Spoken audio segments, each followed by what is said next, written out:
नाज़रीन गिरामी, आज से कुछ अरसा कबल आप हर तरफ एक ही आवाज सुनते होंगे कि अनकरीब पाकिस्तान दिवालिया होने लगा है। लेकिन अल्लाह के खास फजलो करम से पाकिस्तान दिवालिया होने से बच गया।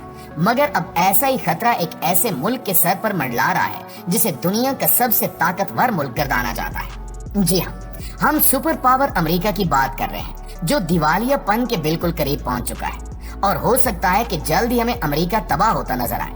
लेकिन सवाल ये पैदा होता है कि आखिर अमेरिका इस हालत तक कैसे पहुंचा और अब कौन सी ऐसी वजूहात हैं जिनकी बिना पर अमेरिका डिफॉल्ट हो जाएगा।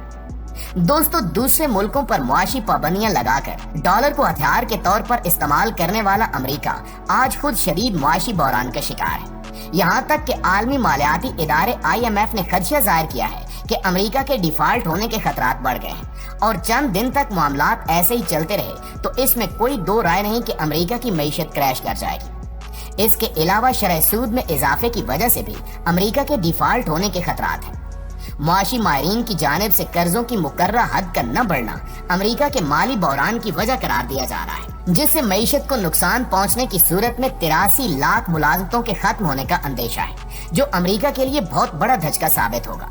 क्योंकि ऐसी सूरत हाल में अमेरिका का मुआशी बहरान इस कदर संगीन सूरत हाल इख्तियार कर जाएगा कि अमेरिका मौजूदा कर्ज की अदायगी करने से कासिर हो जाएगा और सरकारी मुलाजमीन को तनख्वाहें और रिटायरमेंट या किसी भी किस्म की सरकारी बिलों की अदायगियां भी मुमकिन नहीं हो सकेंगी। इसके अलावा दिवालिया होने के बाद अमेरिका में इदवायात की किल्लत हो जाएगी, जबकि सरमायाकार बैरून मुल्क मुंतकिल होने लग जाएंगे। अफराते ज़र 50% से ज्यादा बढ़ जाएगा और इस तरह बेरोजगारी में बेपनाह इजाफा होता नजर आएगा। सिर्फ यही नहीं बल्कि पेट्रोलियम मसनूआत की भी किल्लत हो जाएगी और सबसे बड़ा मसला ये कि 10 से 15 घंटे बिजली की लोड शेडिंग मामूल बन जाएगी। फैक्ट्रीज, होटल्स और बहुत से कारोबार बंद होने लगेंगे क्योंकि दिवालिया होने के बाद आवाम की कुव्वत खरीद इंतहाई कम हो जाती है।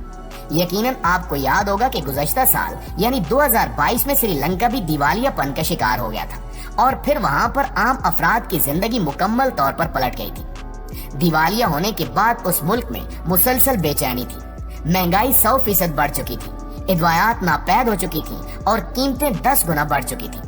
पेट्रोल डलवाने के लिए दसियों घंटों लाइन में खड़े होना पड़ता था। दाल भी लग्जरी आइटम बन चुकी थी। चिकन, फिश और गोश्त खरीदने के बारे में सोचा भी नहीं जा सकता था। हत्ता के बच्चे भी दूध से महरूम हो गए थे क्योंकि डॉलर्स ना होने की वजह से दरामद नामुमकिन थी, जिसकी वजह से बहुत सारी अशियाए जरूरिया भी नापैद हो गई थी। और अब ऐसा ही कुछ अनकरीब अमेरिका के साथ होने वाला है।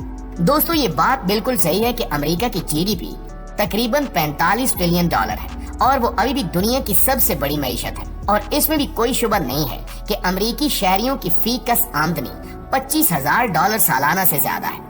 लेकिन इन मुतासर कुन आदाद शुमार से परे भी एक अमेरिका है जहाँ अफलास भी है, बीमारी भी, जहाँ बेकारी भी है और बेघरी भी। अमेरिका में लाखों ऐसे खानदान हैं जिनका इन्हिसार सरकारी इमदाद पर है। बेशुमार ऐसे लोग हैं जो सोशल सिक्योरिटी और मेडिकेयर के तहत मिलने वाली सहूलियात से मुस्तफीद होते हैं, जिनकी रिहाइश, ग़िज़ा, तालीम और तिब्बी इमदाद शामिल है। अगर कौमी कर्जे की हद को 1 जून तक नहीं बढ़ाया जाता तो हुकूमत जरूरतमंद शहरियों को ये सहूलियात फराहम करने में नाकाम हो जाएगी। लाखों सरकारी मुलाजमीन की तनख्वाहों और साबिक फौजी एहलकारों की पेंशन की अदायगी में भी रखना पड़ सकता है और अमरीकी शहरियों के बड़े पैमाने पर बेरोजगार हो जाने का खतरा भी पैदा हो सकता है। याद रहे कि अमरीकी निजाम के तहत कौमी कर्जों की बालाई हद तय करने और इसमें इजाफा करने का इख्तियार कांग्रेस के पास है। कांग्रेस के ऐवान ज़ीरी, जिसे ऐवान नुमाइंदगान कहा जाता है, में वोटिंग के जरिए ही कर्जों पर इस साल के लिए मुकर्रर हद को बढ़ाया जा सकता है। आम हालात में ये एक रूटीन की कार्रवाई होती, लेकिन इस बार कैपिटल हिल में इस पर जबरदस्त सियासी रस्साकशी हो रही है। जो बाइडेन की परेशानी ये है कि ऐवान नुमाइंदगान में रिपब्लिकन पार्टी की अक्सरियत है जो इस इक्तिसादी मसले को सियासी महज आराई के हथियार के तौर पर इस्तेमाल कर रही है।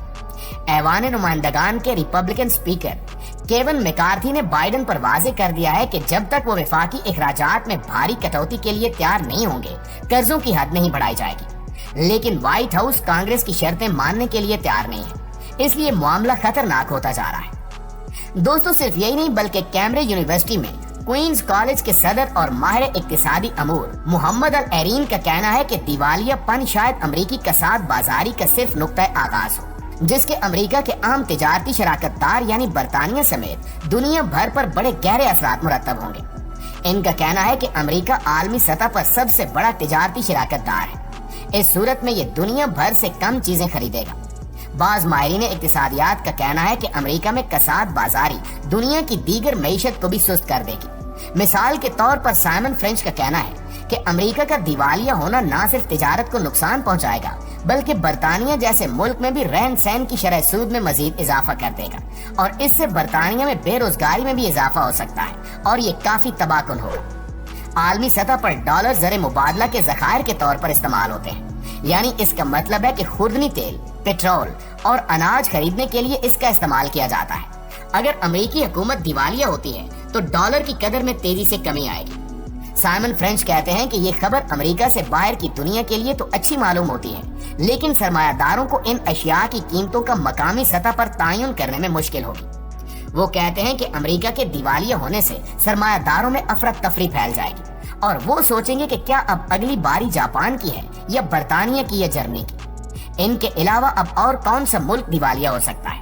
ان کا کہنا ہے کہ یقیناً ہمیں ہر چیز کی قیمت کا تعین دوبارہ سے کرنا پڑے گا، اور معاشی زبان میں اسے رسک پریمیم کہا جاتا ہے۔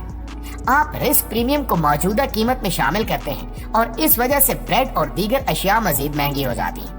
اگر خوراک اور تیل کی قیمتوں میں مزید اضافہ ہوا تو یہ دنیا بھر میں کروڑوں لوگوں کی زندگیوں کو متاثر کرے گا۔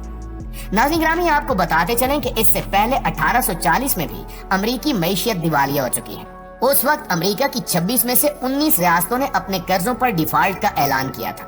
اس ڈیفالٹ کی وجہ یہ تھی کہ امریکہ میں تیزی سے نہری نظام کو قائم کرنے کی کوشش کی جا رہی تھی، جس کے لیے 8 کروڑ ڈالر خرچ ہوئے، لیکن اس رقم کی ادائیگی وعدے کے مطابق اور بر وقت نہ ہو سکی۔ کچھ ایسی صورتحال 1933 میں پیش آئی جب قرضوں کی واپسی کا عمل شروع ہوا تو معاہدے کے تحت لیے گئے قرضے کے عوض امریکی حکومت نے سونا واپس کرنا تھا، مگر قرض کی مالیت امریکی حکومت کے پاس موجود سونے سے زائد ہو گئی، جس کے بعد ایک قانون منظور کر کے قرض دینے والوں کو مقامی کرنسی میں ادائیگیاں کی گئی۔ اس کے علاوہ 1989 میں حکومت اور کانگریس کے درمیان تنازع کی وجہ سے حکومت بر وقت ادائیگیاں کرنے میں ناکام رہی۔